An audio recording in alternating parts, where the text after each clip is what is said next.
সকাল 6:15 এখন আমি রেডি। আজকে যাব আমি এশিয়ার নাম্বার 1 ফুল মার্কেটে। আজকে ফুল কিনবো দোকানের জন্য, তাই বেরোলাম বাড়ি থেকে। আজকে একটু ওয়েদারটাও ভালো, বৃষ্টি হয়েছে। এবার আস্তে আস্তে যাব, দেখি আজকে কি কেনা যায়। এটা আমার প্রথম ব্লগ, আমার নাম অভিজিৎ। এই ব্লগটা আজকে করব এশিয়ার নাম্বার 1। এখানে সব দেখতে পাচ্ছ যেগুলো, সেগুলো সব দুর্গাপুজোর প্যান্ডেলের কাজের জন্য সব রাখা। আজকে ওয়েদারটা ভালো, তো আজকে কেনাকাটাটাও ভালো হবে।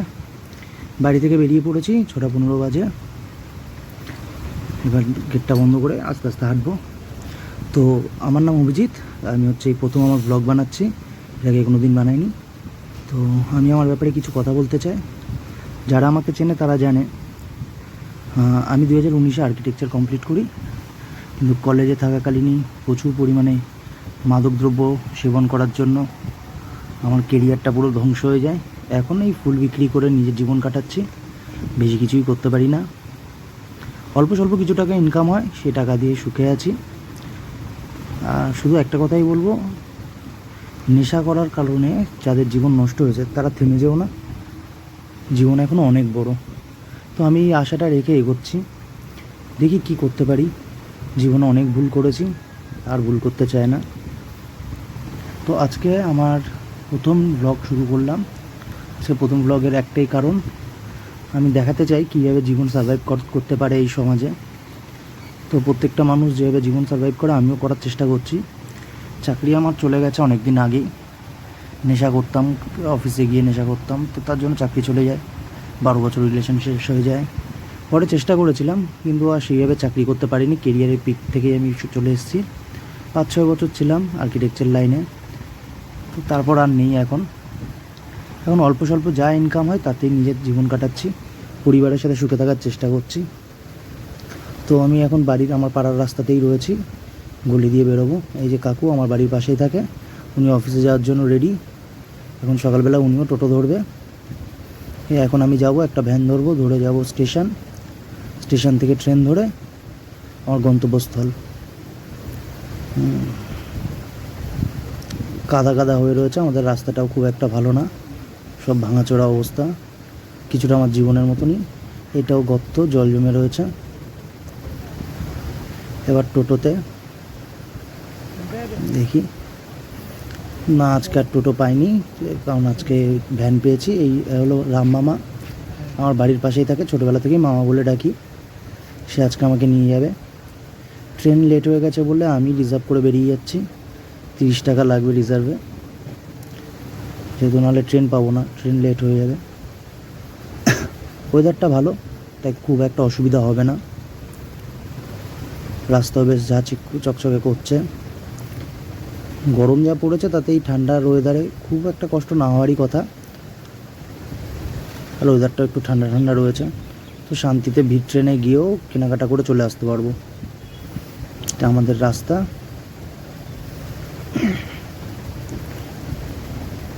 এখন আমি ভ্যান থেকে নামলাম, এই ভিডিওটুকু তারপর স্কিপ করে দিয়েছিলাম। এখন প্ল্যাটফর্মের দিকে যাব, তার আগে যাব দোকানে। দোকান থেকে আমার বস্তাগুলো নিতে হবে, নাহলে ফুল কিনতে পারবো না। আর যেখানে যাচ্ছি আজকে সেটা হলো এশিয়ার নাম্বার 1 ফুল মার্কেট। তো এই ফুল মার্কেটে প্রচুর লোক আসে, পৃথিবীর বিভিন্ন প্রান্তরে এইখান থেকে ফুল সাপ্লাই হয়ে থাকে। তো এই যে জয়নগরের মোয়া সকাল সকাল খোলা, যদিও খেতে খুব বাজে, খুব ভুল করেও খাবেন না, জাস্ট কিডিং। প্রথমে যেতে হবে দোকানে। যারা সকালবেলা ওঠে তাদের খুলে গেছে মোটামুটি দোকান। নতুন যারা নিত্যদিনের যারা কাজবাজ করে থাকে তারা, খেটে খাওয়া মানুষেরা এই সকালবেলা। এটা আমাদের দোকান, ফুলের দোকান। অ্যাকচুয়ালি এটা আমার বাবার দোকান। তো এখন কাজ চাকরি বাকরি নেই, নেশাভান করে সব কিছুই শেষ করে ফেলেছি, তাই কিছুটা আফসোস তো অবশ্যই হয়। তো তার সাথে সাথে এটাও নিজেকে বোঝাই যে এখন তো আর নেশাভান করছি না, এখন জীবনটা ভালো করে কাটাবো। তাই আর কিছু না, এইভাবেই চলছে। এর আগে কোনো দিন ভ্লগ করিনি, তো ভ্লগও যেরকমভাবে করে থাকে সেইভাবে আমার করার মতন, মানে এডিটিং আমি করতে পারি না, কথাবার্তাও খুব একটা ভালোভাবে বলতে পারি না, তবে যা বলছি সেইভাবেই আমি করছি। কোনো রকম কোনো মেকআপ বা চড়া কথা বলে তো আমি বলতে পারি না, মানে ওইটা বলাটা ভুল হবে। মেকআপ চড়া কথা এইসব না বলাই ভালো। এইখান থেকে আমি টিকিট কেটে নিয়েছি, এখন স্টেশনে উঠে গেলাম। ওখানে কম দামে টিকিট পাওয়া যায়, মানে কম দামে বলতে কি 5 টাকার টিকিট 6 টাকায় কিনতে পাওয়া যায়, আর কিন্তু বেশিক্ষণ লাইনে দাঁড়াতে হয় না, ফটাফট কিনে নেওয়া যায়। বর্ধমান স্টেশনে পৌঁছে গেছে, এখন আমি হেঁটে যাব, এগিয়ে যাব, কারণ আমি ফার্স্ট ভ্যানডার ধরলে আমাকে সামনের দিকে নামতে হবে, আর ওইটাতে আমার সুবিধা হবে। সকালবেলা প্রচুর লোক থাকে, যাদের কাজ বাজে যেতে হয় তারা প্ল্যাটফর্মে যথারীতি চলে এসছে। কিছু খাবারের দোকানও খুলেছে, কিন্তু আজকে আমি খাবার স্টেশন থেকে খাবো না, চেষ্টা করব গিয়ে খাওয়ার। তো এটাই হলো ব্যাপার, জীবনে ভুল প্রচুর করবে মানুষ। মানে একটা কথা আছে না, যে সময় থাকতে শিখে যাও, নাহলে সময় যখন শেখাবে তখন আর তুমি শিখতে পারবে না। তো এটা বাস্তব কথা। তো আমি সময় থাকতে শিখিনি, এখন সময় আমাকে প্রত্যেক দিন শেখাচ্ছে কীভাবে জীবন কাটাতে হয়। প্রচুর আফসোসের লাগা রয়েছে, অনেকটা খারাপ লাগাও থাকে, তার মধ্যে থেকে এগোচ্ছি। জীবনে প্রচুর মানুষকে হারিয়েছি শুধুমাত্র আমার নেশাপানের জন্য। দিনের পর দিন আমার মা বাবা কান্না করেছে, আমার মা বিভিন্ন ঠাকুর বাড়িতে গিয়ে পুজো দেওয়া, আমাকে নেশা ছাড়ানোর চেষ্টা করা, কিন্তু আমি পারিনি, অনেক কিছু হারিয়েছি। তো এখন এই যাই হোক, সেই সব কথা বাদ দাও, সবার জীবনে কিছু না কিছু আপ অ্যান্ড ডাউন থাকে, কিন্তু তারপরেও আমরা যেটাকে উঠে দাঁড়াই সেটাকেই জীবন বলে হয়তো। ঠিক আছে, নিজেকে মোটিভেট করার চেষ্টা করছি একা একাই। এখন যাব, আমি যাচ্ছি 1 নম্বর প্ল্যাটফর্মের সামনের দিকে, মানে লেডিস বগির পিছনে, কম্পার্টমেন্টের পিছনে। ফার্স্ট ভ্যান্ডারটা ধরার, ফার্স্ট ভ্যান্ডার ধরলে আমার যেতে সুবিধা হবে, কারণ ওখান থেকে পুরো বড় বাজারে গিয়ে নামবো। টিকিট কেটে নিয়েছি, এখান থেকে টিকিটের দাম মাত্র 5-5 10 টাকা নেয়, যেহেতু আমি বাইরে থেকে কেটেছি, তাই 6-6-12 টাকা আমার লেগেছে আপ অ্যান্ড ডাউন। আর যদি মাল বেশি হয় তাহলে তার জন্য এক্সট্রা লাগেজ চার্জ দিতে হয়, কিন্তু যেহেতু আমার আজকে বেশি মাল কিনবো না, তো এর জন্য আমার লাগেজ চার্জ আজকে দিতে হবে বলে মনে হয় না। এই যে ভলু শুয়ে আছে, এই কুকুরটা প্রত্যেক দিনই আমাদের দোকানে যায়, ওর সাথে থাকি। ট্রেনে উঠে গেছি, ট্রেনে প্রচুর ভিড়, তাই ভিডিওটা ঠিকভাবে করতে পারলাম না, অনেকটা ভিড়ের জন্য। এখানে সবাই গল্প করছে, এই কাকু ঘুমাচ্ছেন। সবাই সারাদিনের জার্নি, কষ্ট, খুব ভিড় ট্রেনে এখন। এখন এই যে চারিদিকে ভিড় ভর্তি, সবাই যাচ্ছে বড় বাজারে, কেউ মাল কিনতে, কেউ মাল বিক্রি করতে। এই যে এইগুলোকে বলা হয় ওয়েসিস ফোম, এগুলো হচ্ছে ডেকোরেশনের কাজে লাগে, ফ্লাওয়ার ডেকোরেশনের কাজে। অনেক মাল রয়েছে। এই যে আমি, এটা পুরনো কলকাতা, এই ট্রেনে করে যখন আমি পুরনো কলকাতা দেখতে দেখতে যাই তখন মনটা সত্যি খারাপ হয়ে যায়। পুরনো কলকাতা মানে বলতে নর্থ কলকাতা, বিশেষ করে বাগবাজার, এইসব সাইডে আমি একসময় আর্কিটেকচারের, মানে হিস্ট্রি অফ আর্কিটেক্টের, কী বলে ওকে, মার্কেট সার্ভে বা হচ্ছে প্র্যাকটিক্যাল কাজের জন্য আমি এইসব জায়গায় আসতাম, পুরনো বিল্ডিংয়ে দেখতাম, তার ছবি তুলে আমাদেরকে বিভিন্ন রকম তার কী কী পিলার রয়েছে, কালাম রয়েছে, সেইগুলোর উপরে রিসার্চ করতে হতো, কোন সালে কোন কালাম এসেছিলো তার উপরে। এখন সেই রাস্তা দিয়েই যাচ্ছি, তখন আসতাম পড়াশোনার জন্য, এখন যাচ্ছি সেখানে মাল কিনতে। তুই পুরনো বাড়ি দেখলে যেরকম মনটা ভালো হয়ে যায়, সেরকম আমার মন খারাপ হলো তুই হয়ে যায় খুব তাড়াতাড়ি। এত পুরনো বাড়ি, এত পুরনো ঘর, 200 বছর পুরনো সব ঐতিহ্য আমাদের শহরের, 200-250 বছরের পুরনো ঐতিহ্য।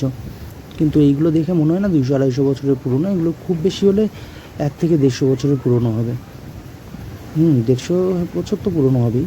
এর প্রত্যেকটা গম্বুজ, আমাদের এখানে আর্চ যেগুলো করা রয়েছে, একসময় এখানে প্রজেক্ট করতে আসতাম, আর এখন যাচ্ছি।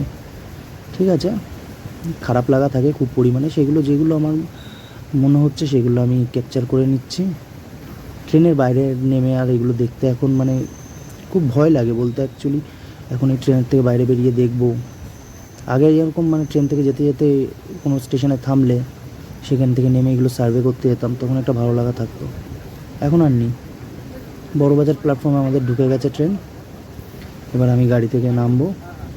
এই যে বড়বাজার স্টেশন, কুলিরা রেডি, যারা মাল নিয়ে আসছে তাদের মালগুলো নামাবে, নামিয়ে সেগুলো নিয়ে যাবে মার্কেট অবধি। বিশেষ করে এখানে ফুলের মালই বেশি নামায়, এই যে সব নামছে, এগুলো সব মার্কেটে যাবে, আমাদের বড়বাজার মার্কেটে, ফুল মার্কেটে। মানে ফুলের ব্যবসাতে আমি খুব মনে করতাম যে, মানে দেখুন একটা খারাপ লাগা তো থাকবেই, যেহেতু সমাজের সবাই হচ্ছে যেভাবে দেখে, তো এইখানে প্রচুর মানে এক এক দিনে কোটি কোটি টাকার লেনদেন হয়ে থাকে। হাওড়া ব্রিজ এই যে আমাদের ঐতিহ্য কলকাতার, তার নিচ থেকে আমরা চলে যাব। সবাই মাল নিয়ে যাচ্ছে, এই যে যারা মাল নিয়ে যাচ্ছে তারা এখানে কম দামে বিক্রি করে, মানে পাইকারি রেটে বিক্রি করে, যেরকম হাট বসে সেরকম পাইকারি রেটে বিক্রি করে। এইখান থেকে মাল কিনে এখানে নিয়ে এসে বিভিন্ন জায়গায় যায়, এখান থেকে ঠাকুরনগর যায়, রানাঘাট যায়, আবার রানাঘাট ঠাকুরনগরে কিছু কিছু মাল এইখানে আসে, যেরকম ঠাকুরনগরের থেকে জবা আসে এখানে, আর এইখান রানাঘাট থেকে রজনীগন্ধা আসে স্টিক অথবা রজনীগন্ধা ঝুড়ো, সেগুলো আসে। আর এইখানের থেকে যেগুলো মাল, যেগুলো হচ্ছে মানে ব্যাঙ্গালোর গোলাপ, জারবেরা, এগুলো এখান থেকে পাইকারি রেটে বিক্রি হয়। আর তাছাড়াও তো বড় বাজার একটুখানি জায়গা না, আমাদের তো একটা মার্কেটে যাচ্ছি, এখানে বিভিন্ন মার্কেট আছে, কসমেটিক্স থেকে শুরু করে বিভিন্ন রকম ব্যাগের মার্কেট, সব মার্কেট এখানে রয়েছে, বিভিন্ন রকম চারদিকে ছড়ানো ছেটানো। পণ্ডিতজি যাচ্ছে, এনারা বেসিক্যালি মাথায় করে মাল নিয়ে যান। মানে এইখান থেকে গেলে দেখলে বোঝা যায় যে আমরা জীবনে যারা এতটা অবসাদে ভুগি, এত মানুষ, এত লক্ষ লক্ষ হাজার হাজার মানুষ তাদের জীবন বাঁচানোর জন্য কীভাবে রয়েছে, সেইখান থেকে হিসাব করে দেখলে আমি ভুল করেছি, খারাপ লাগে। কিন্তু এদেরকে দেখলে মনে হয় কি যে আমি অনেকটা ভালো আছি আজকের দিনে, সত্যি আমি অনেকটা সুখে আছি। নাহলে আজকের দিনেও আমি এই যে অল্প স্বল্প রোজগার যে করছি, কিছু যে করার মতন ক্ষমতায় আবার ফিরে এসেছি, এটা সবার ভাগ্যে থাকে না। তো আমি সেখান থেকে খুব ভাগ্যবান, ভগবানের কাছে কৃতজ্ঞ আমি এর জন্য। কারণ এত লক্ষ লক্ষ হাজার হাজার মানুষ প্রতিদিন এই চলন্ত কলকাতায় দৌড়ে যাচ্ছে নিজে শুধুমাত্র পেট বাঁচাবে বলে, কিছু টাকার জন্য। আর সেইখানে আমি যেভাবে নষ্ট করেছি, এর জন্য আমি সবাইকে বলি যে মানে নেশা ভান থেকে সবাই দূরে থাকো, কারণ এতে পরিবার সবাই শেষ হয়ে যায়। ভাগ্যক্রমে আমি তার আগে একটু বুঝতে পেরেছি, কিন্তু আমার কেরিয়ার শেষ করে ফেলেছি। আমি যাকে ভালোবাসতাম সেও চলে গেছে, 12টা বছরের সম্পর্ক সব হারিয়ে ফেলেছি। খারাপ লাগা থাকে প্রতিদিন, কিছু কিছু সময় থেকে খারাপ লাগা আসে, কিন্তু এদেরকে দেখলে মনে হয় যে এরা যদি পারে আমি কেন পারবো না। দেখুন কত মানুষ তারা করছে, তাহলে আমি কেন হার মেনে যাবো এত তাড়াতাড়ি? হার মানতে তো আমিও চাই না, আমিও তো চাই জীবনে কিছু করি। যাক, ভুল করেছি।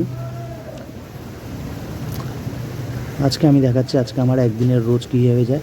এই যে কুলি দাদারা নিয়ে যাচ্ছেন, এনাদের একবার ভেবে দেখেছেন এরা কীভাবে হচ্ছে, তাদের মাথায় এত বড় বড় এক একটা মালের ওজন নাই নাই করে 20 থেকে 30 কিলো হবে, এত বড় বড় বস্তা সব মাথায় করে নিয়ে এইভাবে দৌড়ে দৌড়ে যাচ্ছে মার্কেটে। আর ওনাদের কাজ এই স্টেশন থেকে মার্কেট অবধি কিন্তু একটুখানি রাস্তা না, তাও নাই নাই করে 500 মিটার হবে, 500 থেকে 600 মিটার। তো ওই 600 মিটার কিন্তু ওই মাথায় 20 কিলো 30 কিলো নিয়ে যাওয়া চারটিখানি কথা না। ওনারা দেখুন এই শুধুমাত্র পেটের দায়ে কীভাবে নিয়ে যাচ্ছে দেখুন। ওনাদের দেখলে অনেকটা ইমপ্রেশন, মানে আমাদের বাঁচার ইচ্ছা বেড়ে যায়, ইমপ্রেশন একটা আসে মনে যে হ্যাঁ, আর অনেকটা বেশি এনাদেরকে রেসপেক্ট করা উচিত। এনারা খাটাখাটনি করছেন এইভাবে, বড় বড় লরি সব মাল আসে।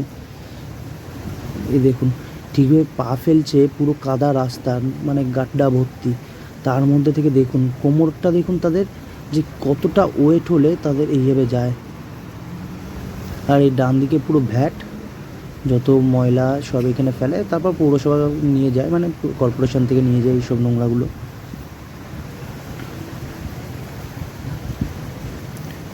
কেউ যাচ্ছে অফিসে, কেউ যাচ্ছে কাজে, কেউ পড়তে, সবাই যে যার মতন ব্যস্ত। এই যে এখানে পুরো ব্রিজের নিচেই কিছু গাঁদা ফুল নিয়ে বসে আছেন এক মাসি, পরপর অনেক লোকে আছে, আমি দেখাবো। শুধু আমি যেহেতু মাল কিনতে এসেছি, তো ক্যামেরা যদি আমি চালিয়ে মাল কিনি তো আমাকে মাল বিক্রি করবে না, এখানে কিছু নিয়ম আছে। মানে যেহেতু খুব ভিড় হয়, তো তাই মাল কেনার সময় আমরা ক্যামেরা চালিয়ে করতে পারি না, কিন্তু তাও আমি চেষ্টা করবো যতটুকু করার। এই যে এক কাকিমা বসে আছেন, পুজোর জন্য সেই সব ছড়গুলো বিক্রি করছে যেগুলো পুজোতে লাগে। এইটা এখনও মার্কেটের ভিতরে না, মার্কেটের বাইরেই। তাও এইখানে কিছু লোক এই যে দেখুন কত আকন্দ ফুল নিয়ে বসে আছেন, পাশে লেবু নিয়ে। এই যে গাঁদা ফুল, একে বলে সব বেশ মালা। এই রজনীগন্ধার মালা নিয়ে বসে আছেন, দেখুন কত রজনীর মালা। এটা ব্রিজের মধ্যে, এরপরে আমাদের মার্কেটটা আরেকটুখানি ভিতরে, দেখুন কত মালা, কত লোক দেখুন। আস্তে আস্তে মার্কেটের মধ্যে ঢুকছি। আর একটু বেলা হলে হয়, কিন্তু আমি যেহেতু আজকে তাড়াতাড়ি এসেছি, যেহেতু আমি নিয়ে আবার দোকান খুলতে হবে, দোকানে আবার মাল সাজাতে হবে, তাই আমি ভোরবেলা এসেছি। এই যে সবাই মাল বিক্রি করছে, কত গাঁদা ফুল দেখুন, এই যে এগুলোকে মোরগ ফুল বলে, গাঁদা ফুল। এই যে আকন্দমালা, পদ্মর এখন খুব দাম, সব জলের তলায় ভেসে গেছে। অনেক চাষিরা আছে, তারা হচ্ছে মাল ঠিকভাবে নিয়ে আসতে পারছে না, চারিদিকে বন্যা হওয়াতে খুব বাজে অবস্থা। এই যে সব রজনীগন্ধার মালা ভর্তি, পদ্ম বিক্রি হচ্ছে। লাল পদ্মর যা দাম, তা আমরা নিয়ে কিনে বাইরে বিক্রি করতে পারবো না। এখানে বিড়ি, সিগারেট, জল সব পাওয়া যায়। এইখানে একজন পরোটা নিয়ে বসেন, সে আজকে বসেনি। এই যে উনি আমাকে বলছেন যে মালা নিয়ে যাও, কিন্তু মালাটা হচ্ছে জলে ভেজা ছিল, এই মালা নিয়ে গেলে আমার খুব লস হয়ে যাবে। কিন্তু আমাকেও তো দেখতে হবে, ওনাদেরও যেরকম আমাকেও দেখতে হবে যে কীভাবে আমি বেচাকেনা করবো, কারণ আমারও তো দোকানে গিয়ে বিক্রি করতে হবে। কটা টাকা না থাকলে কি আর সব মাল তো একদিনে বিক্রি হয় না, যে মাল বেঁচে যাবে সে মাল দিতে হবে ফেলে। তো এইখানে পাতা, কামিনী পাতা, ঝাউ পাতা, এগুলোকে বলে শরবিট।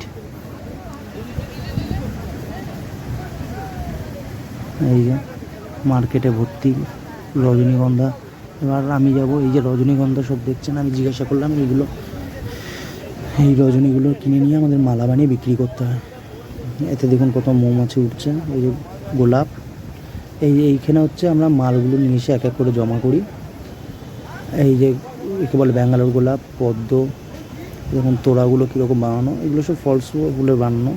মুকুট একে বলে, এই যে বড় বোকে, ছোট বোকে, জিপসি,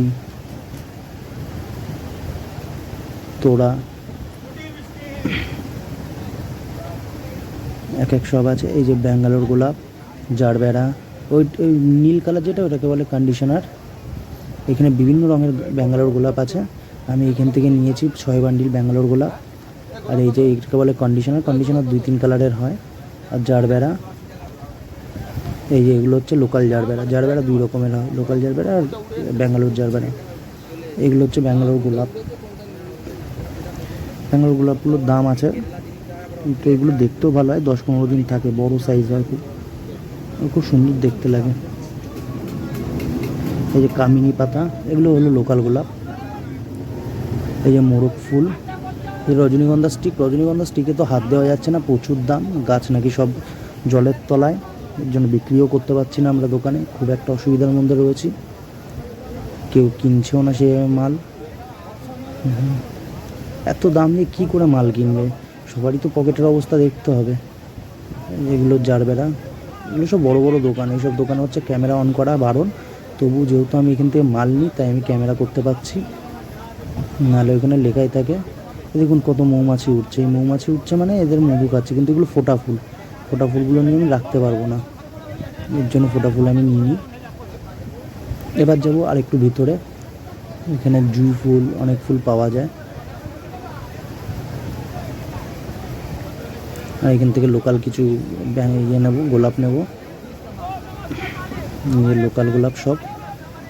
দেখুন এইগুলোকে ঝুড়ো গোলাপ বলে, যেগুলো গোটা থেকে কাটা থাকে, কম দাম হয় এগুলোর। এই যে মালাগুলো দেখুন,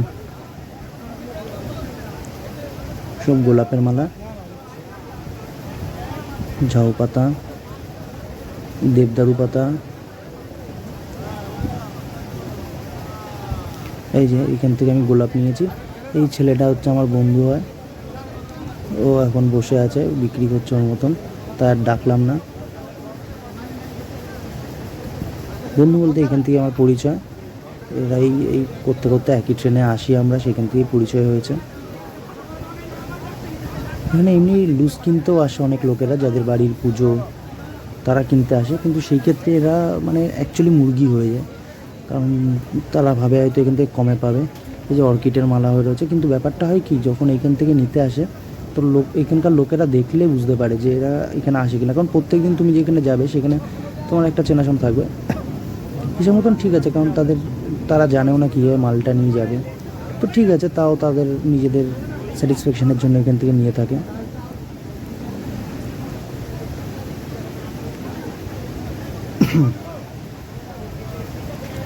এটা আমার প্রথম ব্লগ, আজকে আমরা দেখাচ্ছি হাওড়া ফুলবাজার।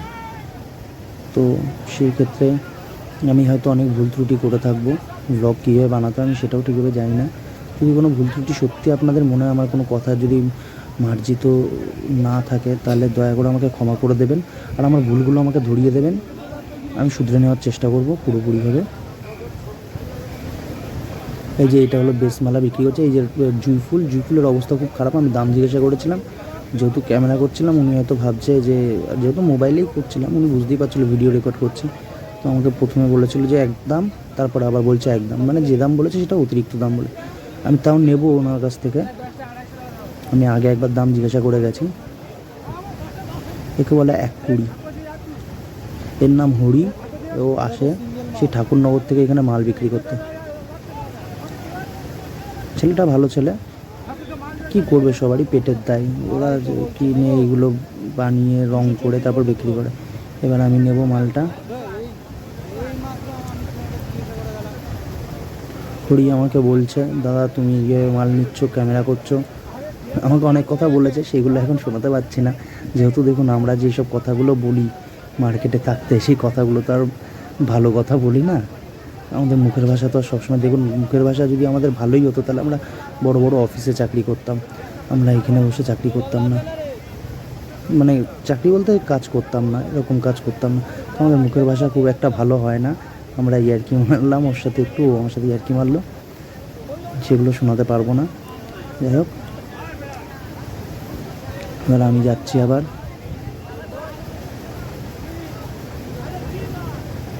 কিছু ঘুরে ঘুরে দেখছি যেখান থেকে যে মাল পছন্দ হবে সেখান থেকে সেটা তুলবো। এখান থেকে নিয়েছি। এবার এই পদ্ম দেখুন, পদ্মর প্রচুর দাম, বেসমালার নিতে হবে, বেসমালার জন্য দাম জিজ্ঞাসা করছি। রজনী দিয়ে ছোটো ছোটো বেসমালা।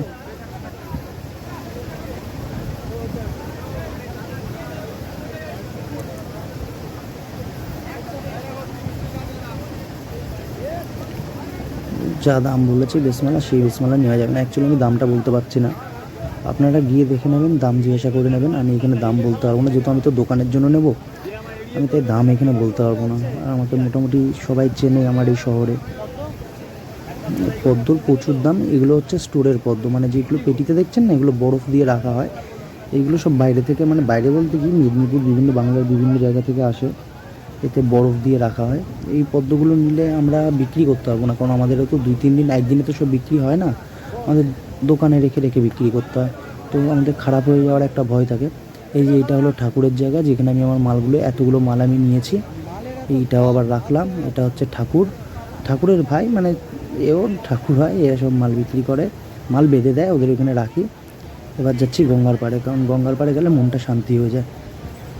কারণ এই গঙ্গার পাড়টা আমার কাছে খুব একটা পছন্দের একটা জায়গা। তার অনেকগুলো কারণ আছে। একে তো হাওড়া ব্রিজ এত কাছ থেকে দেখা যায়, অনেক জায়গার শ্যুটিং হয়, অনেকে এসে এখানে ফটোগ্রাফি করে, প্রি ওয়েডিং শ্যুট হয়, সিনেমার শ্যুট হয়। পুরো ফাঁকা, এটা সকালবেলা এখন ফাঁকা পাচ্ছি। হাওড়া ব্রিজ, ওই যে পুরো হাওড়া ব্রিজের নিচেই, এই যে হাওড়া ব্রিজের গোড়াতেই আমাদের মার্কেট, মানে এই হাওড়া ব্রিজের নিচেই মার্কেটটা। এই যে কত লোক। একসময় আমার বাবা প্রচুর খাটাখাটনি করেছে এখানে, দিনের পর দিন খাটাখাটনি করে তারপর আমাকে পড়াশোনা করিয়েছিল। প্রচুর খাটাখাটনি করে আমাকে ইঞ্জিনিয়ারিং করিয়েছে, আর আমি সেইখানে ইঞ্জিনিয়ারিং কলেজে গিয়ে ভুলভাল করে আমার বাবার সেই আবার একই জায়গায় ফেরত এসেছি। খাটাখাটনি অনেক হয়ে গেছে, গরম যা, তার মধ্যে এই মালগুলো নিয়ে এখন ওদের মাল বাঁধতে দিয়েছি। এবার যাব মাল বেঁধে, যেহেতু অনেক টাকা খরচা হবে তাই মাল নিজেই নিয়ে যাবো মাথায় করে। এই যে বস্তা বাঁধা হয়ে গেছে, আমি নিজে মাথা করে নিয়ে এসেছি, কারণ কুলিতে ধরলে এখন ওইখান থেকে কুলি বড়বাজার স্টেশন অবধি নিয়ে আসে 100 টাকা করে। তো 100 টাকা খরচা আর করিনি, কারণ খুব একটা টাকা তো ইনকাম হয় না, অল্প কিছু টাকা হয়, তাতেই চালাতে হয় সংসার, তো এর জন্য আর যাইনি। এই যে চারদিকে দেখাচ্ছি, এই মন্দিরটা ভোলেনাথের মন্দির, মা পার্বতী আছেন সাথে। এটা এখানকার যারা বিহারিরা তারাই করেছে। আমি এখন বসে আছি, ঘামছি, দেখতেই পাচ্ছেন পুরো জামা ভিজে গেছে, প্রচুর গরম লাগছে, কিন্তু তাও ভিডিও করছি, চেষ্টা করছি। গরম প্রচুর, মালগুলো মাথায় নিয়ে এসেছি, তাও নাই করে 10 কিলো মতন হবে ওজন নিয়ে এসেছি। এবার যাব, তার আগে বাবু একটু বসে নিলাম, একটু আপনাদেরকে দেখালাম। এবার শেষ, আজকের দিনের মতন এখানে।